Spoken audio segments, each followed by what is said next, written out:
Warning, this content may be disturbing to some audiences. Subscribe, if you dare. Lift yourself a little off the toilet if noise is a concern and you're having a particularly gaseous bowel movement. Hey everybody, welcome to ANECDOSED. People ask Reddit. Okay Reddit, let's make it the list of real-life cheat codes. Number 1. Commenter. Walk on the sides of stairs to avoid/reduce creaks. Person B. Also works for hallways with wooden floors. And lifting a doorknob while opening a door can reduce squeaks. Person C. Best way not to get caught in middle school. Also, for sliding doors, glass, be extremely patient and draw it as slowly as you can. For swinging doors, if lifting up on the knob doesn't get rid of the squeaks, then bite the bullet and fling it open as fast as you possibly can, making sure to catch it on the other side, and making sure you know that it won't hit anything. Person D. To stop the latch from making noise as you turn the knob, push it as if you were opening it. This pushes the flat side of the latch against its catch and it won't make the noise. Go slowly though. Person E. For squeaky floors, take a 1 foot long 2x4 and turn it on its thinner edge. Hit it with a sledgehammer. Squeaks are gone or reduced. Person F. On metal stairs, if your foot hits the front corner of the stairs where the riser meets the tread, you can run up and down them while barely making a sound. Number 2. Commenter. Lift yourself a little off the toilet if noise is a concern and you're having a particularly gaseous bowel movement. The volume will decrease at least 50 to 60%. Person B. Pro tip, lay a piece or two of toilet paper down before dropping the kids off at the pool and you won't stain the porcelain. Great for the GF's place. Person C. If your toilet has weak flushing action and shit won't go down, add some liquid soap to the bowl and let it sit for about 15 minutes, then flush. This works from experience, but I'm not entirely sure why. Perhaps the soap emulsifies fats in the stool which are responsible for keeping it afloat. Person D. Or you can use the courtesy flush. It will reduce any plopping noise and also reduce the stank by more than 50%. Works great at work or the girl's house. And let's face it, smell is more off-putting than sound. Person E. Squatting is the proper position for pooping. If you have hemorrhoids you should do this. If you have been constipated due to a starchy diet you should do this. It is also cleaner. Number 3. Stoplights stay yellow for approximately 1 second per 10 miles per hour of the speed limit. Going 45 and seeing the light turn yellow. You have 4.5 seconds before it turns red. Helps me to decide if I'm gonna make it.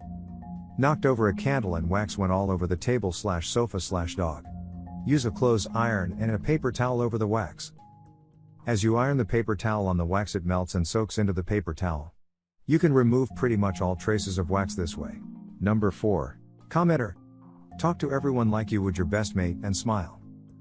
Person B. This is so true. When I was 16 and working at my first job, there was this one assistant manager that just didn't like me.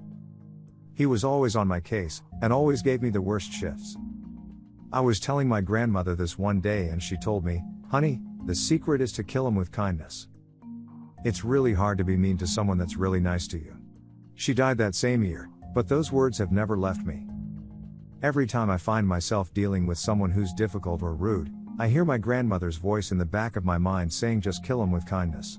And you know, I've never been in a situation where it didn't work. Person C. It seriously works wonders on strangers. People notice you in a crowd, you walk into a room and you'll get stares. In a situation like the classroom or an interview, the person in charge will think you're more interested and attentive. It's seriously the best thing. I used to do it more than I do now. I need to pick up the habit again. Number 5. Commenter. If you have crushing chest pain, call 911 first. Then chew some aspirin. I work in cardiology. Person B. Alternatively, you may just be having a panic attack. If you've been prescribed Xanax, this is probably the time to take it. Person C. And in the UK dial 112 instead of 999 it used to redirect you but now has its own digital exchange that can get your location from your mobile. This gets the magic box, defib, to you quicker. Person D. Further, I've read that you shouldn't actually go to the ER if you think you're having a heart attack.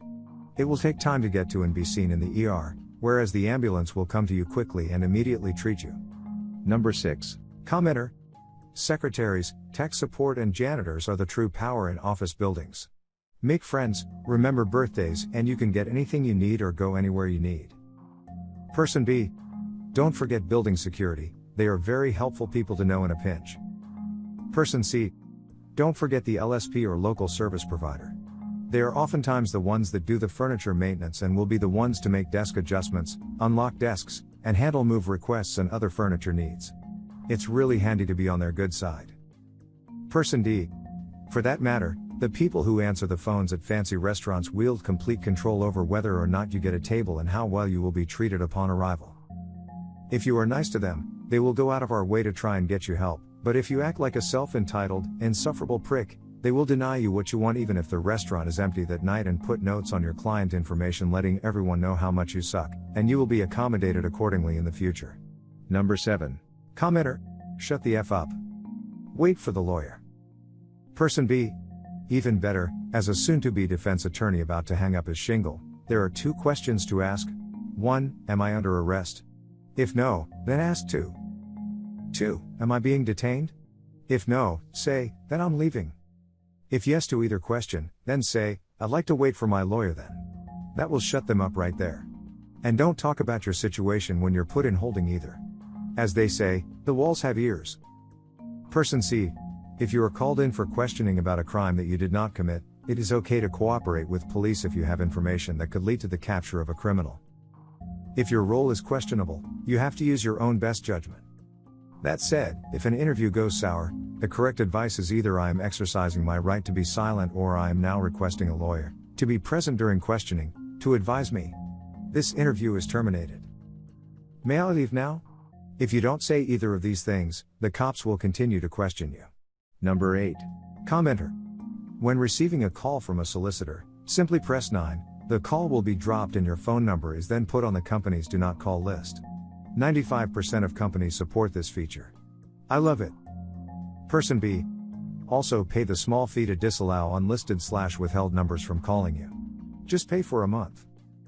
The autodialers get the message and your number gets scraped off their lists. Person C. A more fun thing to do is to save the number of the solicitor on your phone with the name set to whatever they want to sell you. In some countries, solicitors and telemarketers can't use hidden numbers when they call you. When you see a solicitor calling, answer the phone with, "Hello, company name, sold much today?" They hang up right away. Number 9. Commenter. To get root tech support, choose the option for becoming a new customer. Then when you get there, ask to transfer to tech support. Usually they won't put you on hold because they see the number coming from the new customer line. Person B.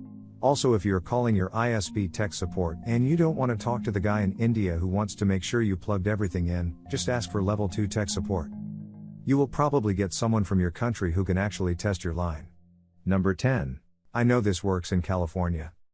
If you receive a parking ticket, and it has been less than an hour since it was administered, immediately call the number on the ticket to contest it.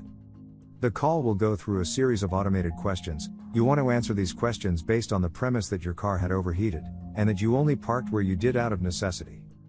Then go to either a convenience store of a gas station or an automotive shop of any kind, has to be one of these 2, and buy a bottle of water. When you submit your formal petition via mail, include the receipt for the water that you bought and explain that your car had overheated. The ticket will be waived. It has worked for me every time. Number 11. Commenter. Easy splinter removal. Dip the splintered body part in some Elmer's glue, let it dry, remove glue with splinter. Easy lawn care. Pour beer, Bud Light, Coors, etc. on the lawn. Fermented sugars make great fertilizer. Easy broken glass cleanup. Get the tiny pieces up with a piece of bread. The consistency and texture picks up even the smallest shard. Person B. Another way to get rid of a splinter, if it's not too deep, softly scrape the teeth of a table knife across your skin several times. This will scrape off just a little bit of skin, then you can get a handle on the splinter and pull it out. Number 12. Commenter. If you need to briefly turn the light on at night and don't want to completely lose your night vision, keep one eye closed. Person B. Or, you can just flick it on and off for less than a second, it'll burn onto your retinas for just long enough for you to find what you're looking for. Usually the toilet. Alternatively, on really bright days, you can close your eyes and flick them open for long enough to get a general idea of what's around without losing your indoor vision. Person C. This is also super handy for amateur astronomers. It takes about 20 minutes for your night vision to top out, and if you have to go back into your car or check a text on your cell phone, etc., just close one eye. In fact, They actually sell eye patches at astronomy supply shops. Number 13. Commenter. Sprinkle some salt on your napkin coaster at the bar. Your beer won't stick to it every fucking time. Person B. Alternative to this is, when you pick up the glass, put the tip of your little finger against the base of the glass where it touches the coaster, and as you pick up the glass, hold the coaster down with your little finger. After only 1 or 2 attempts you will become adept at doing it like it's nothing. Number 14. Always have some money saved that no one knows about, it could save your life. If you are nervous when talking to people, try to relax. The worst they could say to you is go away. If you have something important to remember, put an object in a weird place. The next time you will see it, it will automatically trigger your memory. Put clothes in the dryer for a few minutes to get the wrinkles out. Number 15. Commenter.